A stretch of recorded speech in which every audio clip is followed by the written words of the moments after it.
The Utah Jazz are on top of the NBA. The 76ers find a way to slow De'Aaron Fox. Steph Curry puts the Spurs on skates. Get out the Zamboni. The Mavs have stopped playing the national anthem, and Jimmy Butler stopped playing basketball. What is this, soccer with all the acting out there? Hey, my name's Tass Mellis, and this is what you need to know in the NBA for Wednesday, February 10th.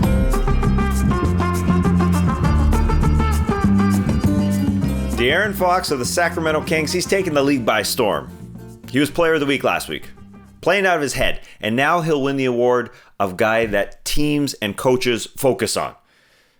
Take the Sixers, for instance. They put Matisse Thybulle on him in the fourth to slow him down on a very hot night. The Kings led after 3, but Fox struggled in the fourth, shooting only 3 of 13. He was going for it. It was a great night overall, 34 points, 10 assists, and 6 rebounds. He will learn to be the number one guy. The loss snapped Sacramento's 4-game win streak. Ben Simmons was a huge difference in this game, defensively, along with Matisse Thybulle, and offensively, too. Let's give him a little love there. What a stat line. My fantasy team thanks you, Ben. You're the man, Ben. Joel Embiid had 25 points, 17 boards, and 6 assists. Hello, and 14 free throws.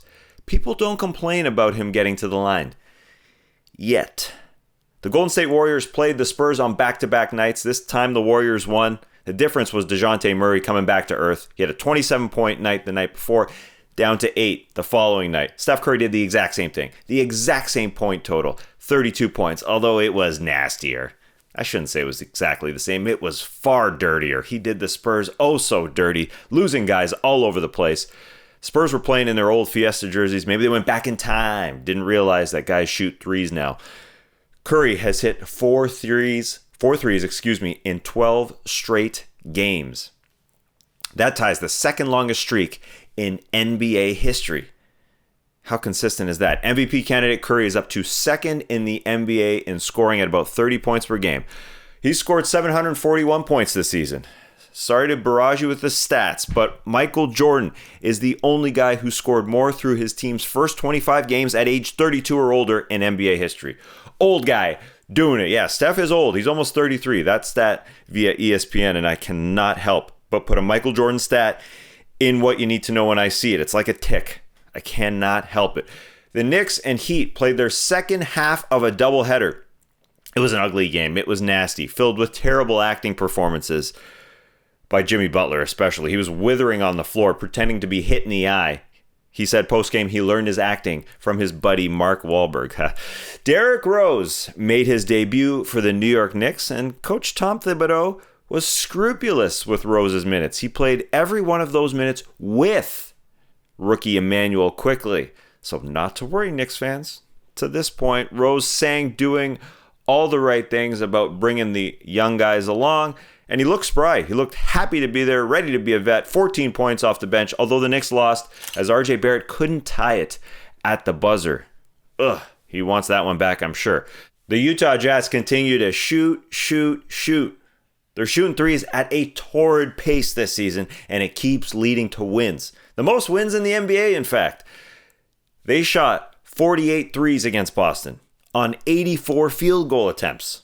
That's a ridiculous rate. My question, can they keep up the volume, and can they keep making them? And if your best player has bought in like Donovan Mitchell has, well, that's the first step. They are playing differently this season under Quinn Snyder, and Donovan Mitchell has bought in. 36 points for him against Boston on 13 three-ball attempts. And this was without Mike Conley for the Utah Jazz. Jaylen Brown had 33 in the loss. The Celtics have dropped to 12-11. They're supposed to be a finals contender this season. But I think there are some excuses built in that make sense.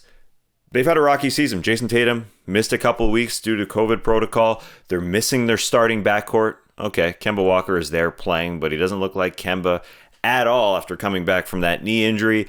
And Marcus Smart isn't playing right now. Their heart and soul. Speaking of their heart and soul, Kevin Durant wasn't playing for the Brooklyn Nets. Is he their heart and soul?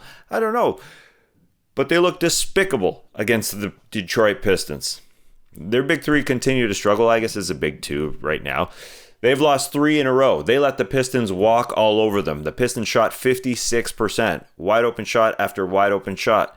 The Nets are lousy versus bad teams. They're 7-11 against teams with a record below 500. They don't get up for those games.